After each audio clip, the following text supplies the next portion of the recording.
कृष्ण सुदामा मिलन। द्वारकाधीश श्री कृष्ण और सुदामा की मित्रता की शिक्षा ये है कि दोस्त चाहे अमीर हो या गरीब, इस बात का कोई महत्व नहीं है।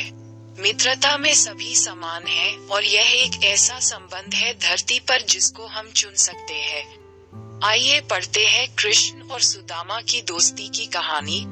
श्रीमद्भागवत महापुराण के अनुसार राजा परीक्षित ने ब्राह्मणों से कहा, श्री कृष्ण प्रेम और मोक्ष के दाता परब्रह्म परमात्मा भगवान की शक्ति का कोई अंत नहीं है, इसलिए उनकी माधुर्य और ऐश्वर्य से भरी लीलाएं भी अंतहीन हैं। अब हम श्री कृष्ण की दूसरी लीलाएं, जिनका वर्णन आपने अब तक नहीं किया है, सुनना चाहते हैं। मनुष्य विषय सुख को खोजते खोजते अत्यंत दुखी हो गया है। वे बाण की तरह तरह इसके चित्त में चुभते रहते हैं। ऐसी स्थिति में ऐसा कौन सा रसिक रस का विशेषज्ञ पुरुष होगा जो बार बार पवित्र कीर्ति भगवान श्री कृष्ण की मंगलमयी लीलाओं का श्रवण करके भी उनसे विमुख होना चाहेगा। जो जीवा भगवान के गुणों का गान करती है वही सच्ची वाणी है। वे हाथ सच्चे हाथ हैं जो प्रभु की सेवा के लिए कार्य करते हैं। वही मन सच्चा मन है जो चराचर प्राणियों में निवास करने वाले भगवान का हमेशा स्मरण करता है। और वे ही कान वास्तव में कान कहने योग्य हैं जो भगवान की पुण्यमयी कथाओं का श्रवण करते हैं। वही मस्तक मस्तक है जो चराचर जगत को भगवान की चल अचल प्रतिमा समझकर झुका करता है और जो सर्वत्र भक्त विग्रह का दर्शन करते हैं। वे ही नेत्र वास्तव में नेत्र हैं। शरीर के जो अंग भगवान और उनके भक्तों के चरणोदक का सेवन करते हैं, वे ही अंग वास्तव में अंग हैं। सच पूछिए तो उन्हीं का होना सफल है। सूची कहते हैं, शौनकादि ऋषियों। जब राजा परीक्षित ने इस प्रकार प्रश्न किया, तब भगवान श्री शुकदेव जी का हृदय भगवान श्री कृष्ण में ही तल्लीन हो गया। उन्होंने परीक्षित से इस प्रकार कहा। श्री शुकदेव जी ने आगे कथा सुनते हुए कहा, परीक्षित, एक ब्राह्मण भगवान श्री कृष्ण के परम मित्र थे। इनका नाम सुदामा था। वे बड़े ब्रह्मज्ञानी, विषयों से विरक्त, शांतचित्त और जितेंद्रिय थे। वे गृहस्थ होने पर भी किसी प्रकार का संग्रह परिग्रह न रखकर प्रारब्ध के अनुसार जो कुछ मिल जाता उसी में संतुष्ट रहते थे। उनके तन पर वस्त्र तो फटे पुराने थे ही। उनकी पत्नी के भी हाल वैसे ही थे। वह भी अपने पति की तरह भूख से दुबली हो रही थी। एक दिन दरिद्रता की प्रतिमूर्ति बहुत दुखी होकर भूख के मारे कांपती हुई अपने पतिदेव के पास गई और विनम्र हुए मुंह से बोली, भगवान, साक्षात लक्ष्मीपति भगवान श्री कृष्ण आपके बाल सखा हैं। वे भक्तवांछा कल्पतरु, शरणागत वत्सल और ब्राह्मणों के परम भक्त हैं। परम भाग्यवान आर्यपुत्र, वे साधु संतों के, सत्पुरुषों के एकमात्र आश्रय हैं। आप अपने सखा के पास जाइए और सारा हाल सुनाइए। जब वे ये जानेंगे कि आपका परिवार है और अन्न के बिना पालन पोषण मुश्किल से हो रहा है और आप इस कारण दुखी हैं, तो वे आपको बहुत सारा धन देकर आपकी सहायता करेंगे। आजकल वे भोज, वृष्णि और अंधकवंशी यादवों के स्वामी के रूप द्वारकाधीश बनकर द्वारका में ही निवास कर रहे हैं और इतने उदार हैं कि जो उनके चरण कमलों का स्मरण करता है, उन प्रेमी भक्तों को वे अपने आप तक का दान कर डालते हैं। ऐसी स्थिति में भगवान श्री कृष्ण अपने भक्तों को यदि धन और विषय सुख, जो अत्यंत वांछनीय नहीं है, दे तो इसमें आश्चर्य की बात नहीं है। इस प्रकार जब उन सुदामा की पत्नी ने अपने पति से कई बार बड़ी नम्रता से प्रार्थना की, तब उन्होंने में विचार किया कि धन दौलत की तो कोई बात नहीं, परंतु उनके आराध्य भगवान श्री कृष्ण का दर्शनों का बहुत बड़ा लाभ मिल जाएगा। यही विचार करके उन्होंने द्वारिका जाने का निश्चय किया और अपनी पत्नी से बोले, प्रिय, खाली हाथ मित्र से भेंट करने कैसे जाऊं? घर में कुछ भेंट देने के लिए कोई वस्तु है क्या? अगर हो तो दे दो। तब सुदामा की पत्नी ने पड़ोस के ब्राह्मणों के घर से 4 मुट्ठी चावल मांगकर एक कपड़े की पोटली बांध दिया और भगवान को भेंट देने के लिए सुदामा जी को दे दिए। इसके बाद वे सुदामा जी उन चावलों की पोटली को लेकर द्वारका के लिए पैदल चल पड़े।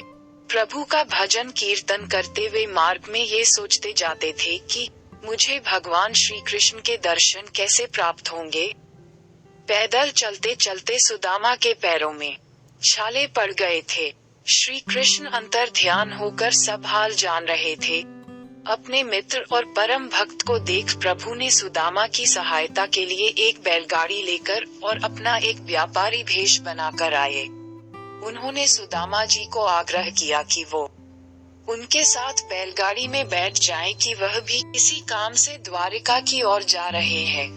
सुदामा जी उसमें बैठ गए और भगवान श्री कृष्ण ने उनको द्वारिका के दरवाजे तक पहुंचा दिया और खुद विदा लेकर चले गए। द्वारका में पहुंचने पर वे सुदामा दूसरे ब्राह्मणों के साथ सैनिकों की 3 छावनियां और 3 ड्योढ़ियां पार करके भगवत धर्म का पालन करने वाले अंधक और वृष्णिवंशी यादवों के महलों में, जहां पहुंचना अत्यंत कठिन है, वहां जा पहुंचे। उनके बीच भगवान श्री कृष्ण की 16,000 रानियों के महल थे। उनमें से एक महल के प्रहरी से सुदामा जी ने प्रवेश करने का आग्रह किया। वह महल खूब सजा सजाया अत्यंत शोभा युक्त था।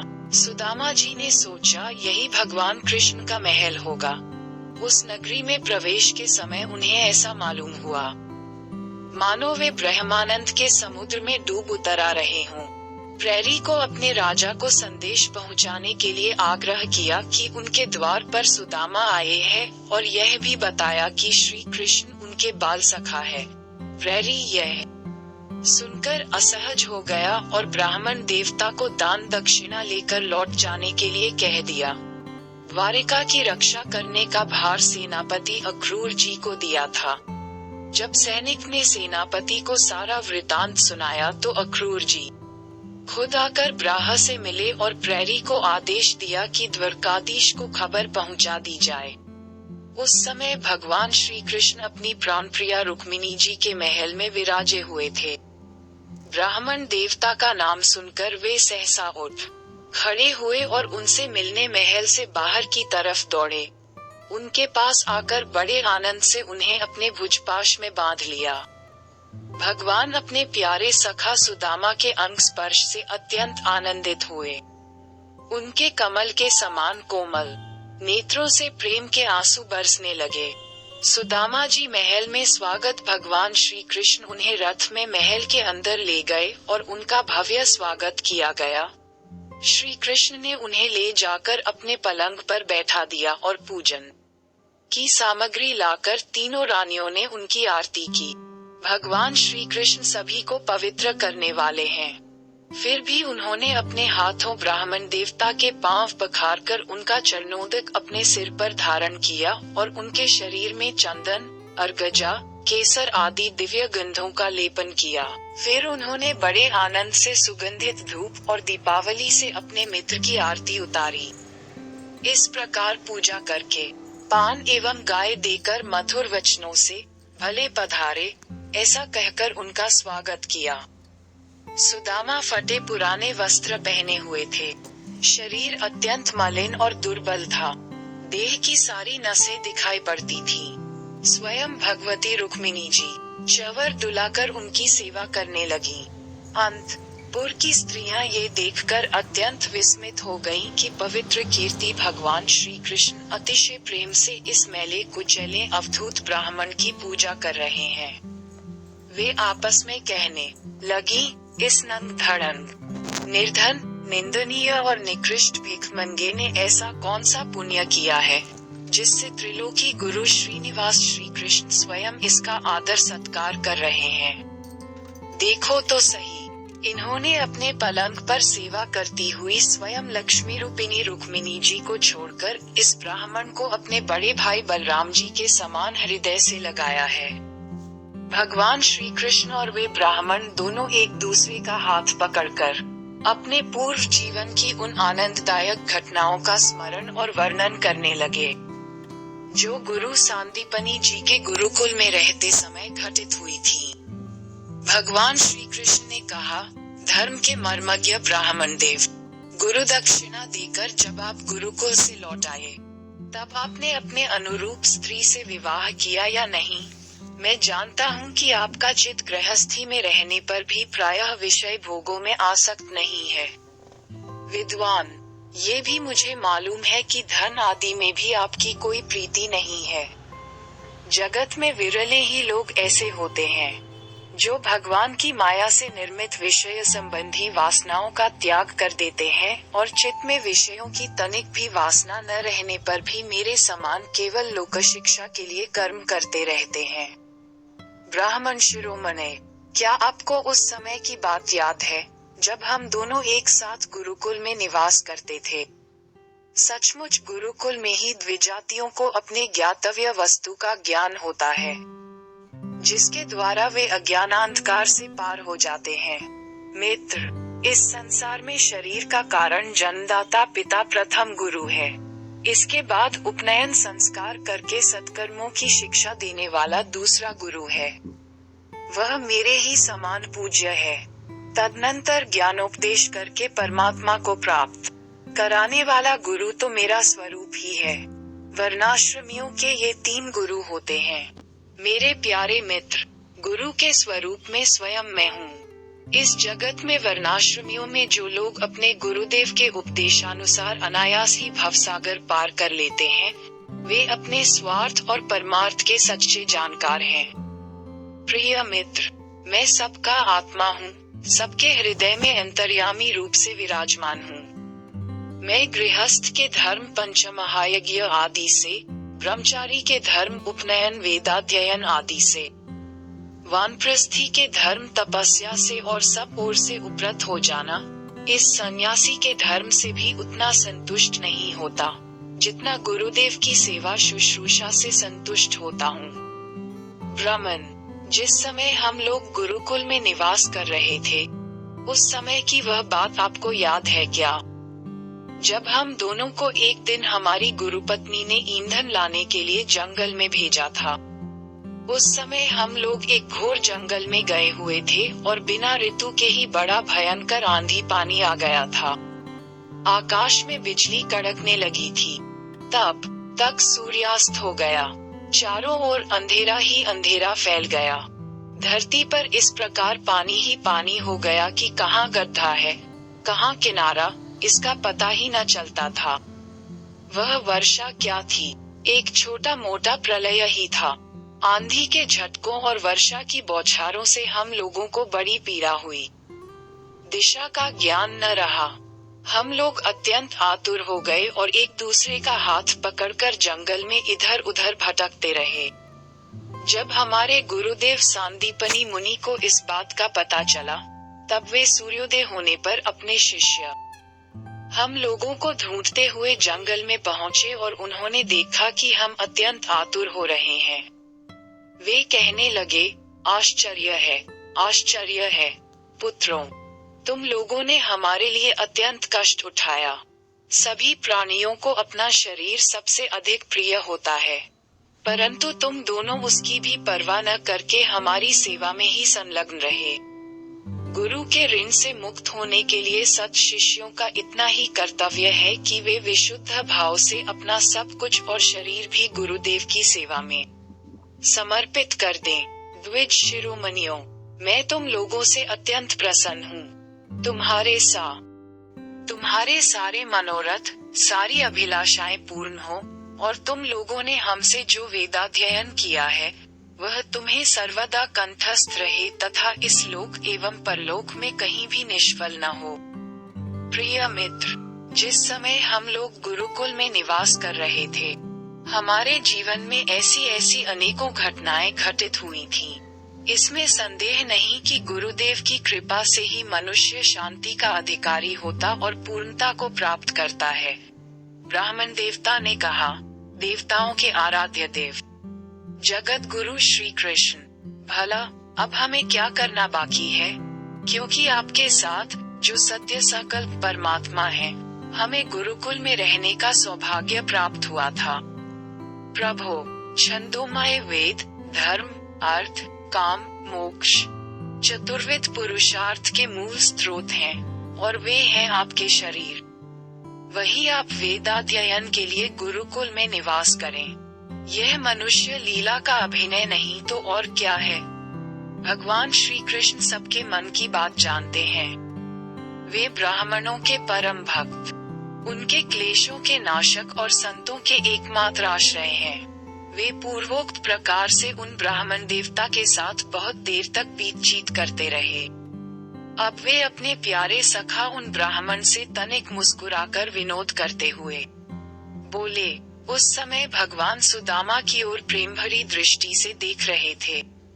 भगवान श्री कृष्ण ने कहा, सुदामा, आप अपने घर से मेरे लिए क्या उपहार लाए हैं?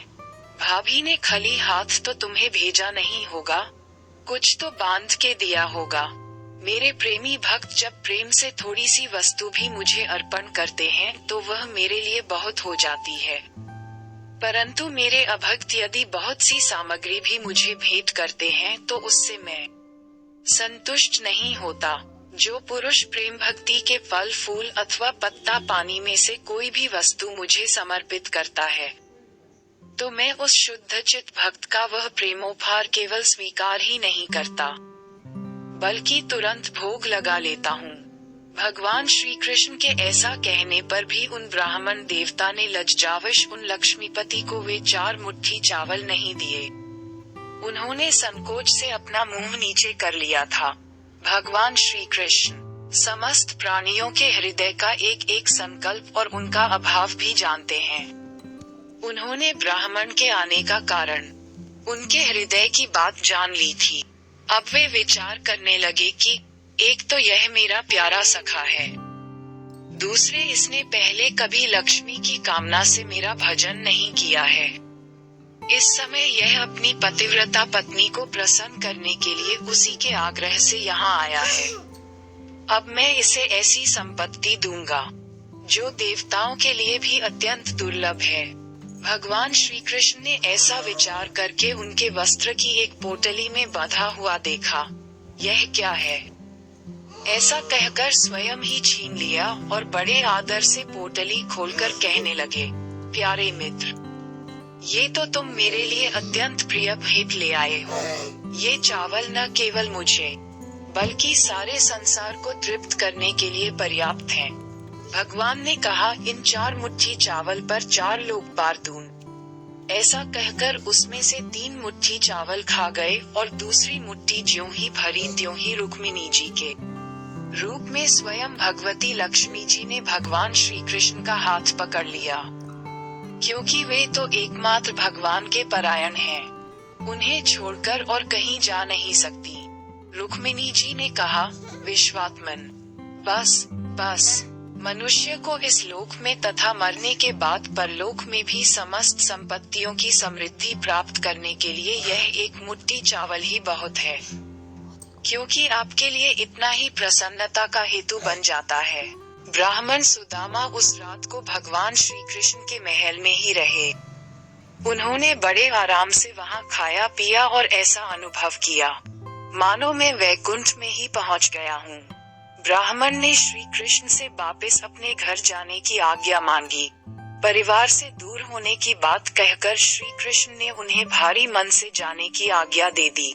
श्री कृष्ण से ब्राह्मण को प्रत्यक्ष रूप में कुछ भी न मिला और उन्होंने श्री कृष्ण से कुछ मांगा नहीं है।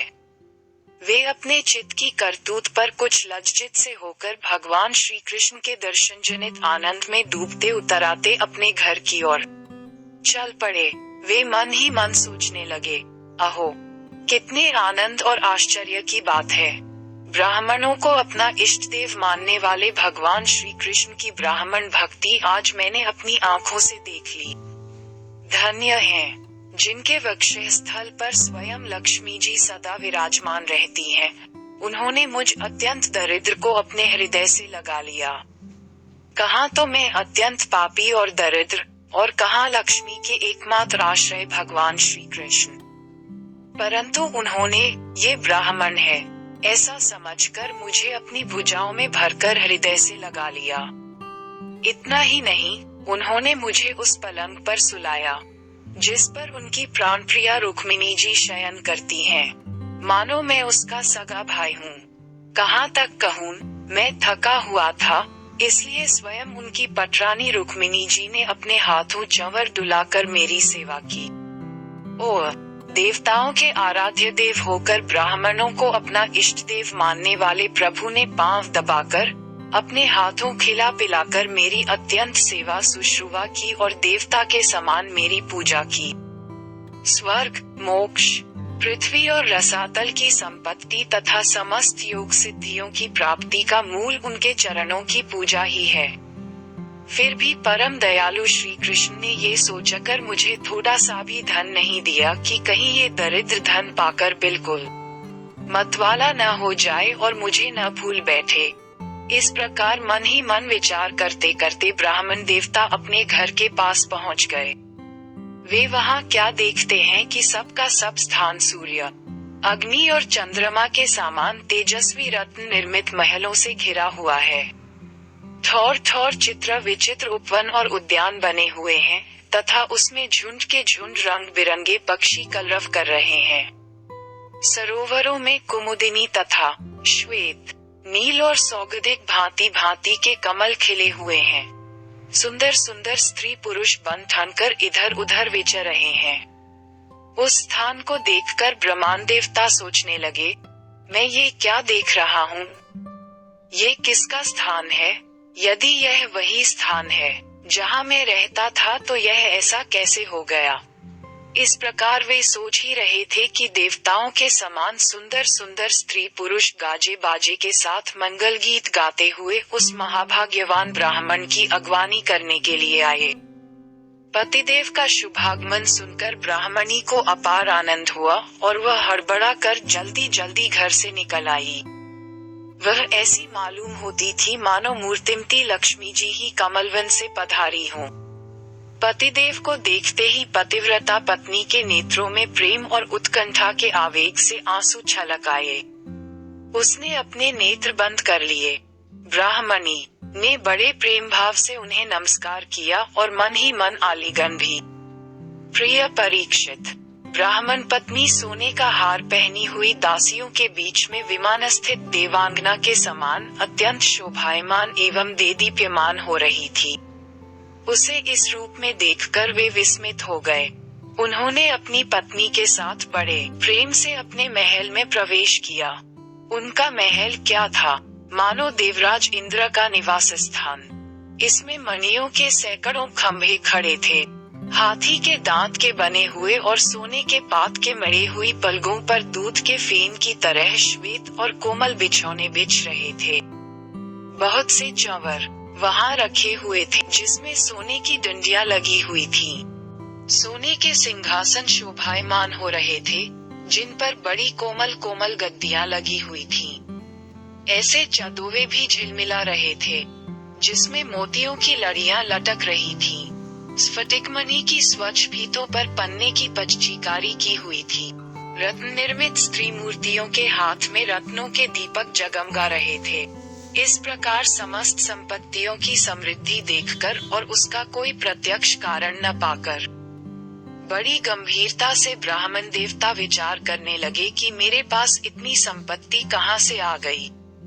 वे मन ही मन कहने लगे, मैं जन्म से ही भाग्यहीन और दरिद्र हूँ। फिर मेरी इस संपत्ति समृद्धि का कारण क्या है? अवश्य ही परमेश्वर यशाली यदुवंश शिरोमणि भगवान श्री कृष्ण के कृपा कटाक्ष के अतिरिक्त और कोई कारण नहीं हो सकता। ये सब कुछ उनकी करुणा की ही देन है। स्वयं भगवान श्री कृष्ण पूर्ण कौम और लक्ष्मीपति होने के कारण अत्यंत भोग विलास सामग्रियों से युक्त हैं। इसलिए वे याचक भक्त को उसके मन का भाव जानकर बहुत कुछ दे देते हैं, परंतु उसे समझते हैं बहुत थोड़ा, इसलिए सामने कुछ कहते नहीं। मेरे यदुवंश शिरोमणि सखा श्याम सुंदर सचमुच उस मेघ से भी बढ़कर उदार हैं, जो समुद्र को भर देने की शक्ति रखने पर भी किसान के सामने न बरसकर उसके सो जाने पर रात में बरसता है और बहुत बरसने पर भी थोड़ा ही समझता है। मेरे प्यारे सखा श्री कृष्ण देते हैं बहुत, पर उसे मानते हैं बहुत थोड़ा। और उनका प्रेमी भक्त यदि उनके लिए कुछ भी कर दे, तो वे उसको बहुत मान लेते हैं।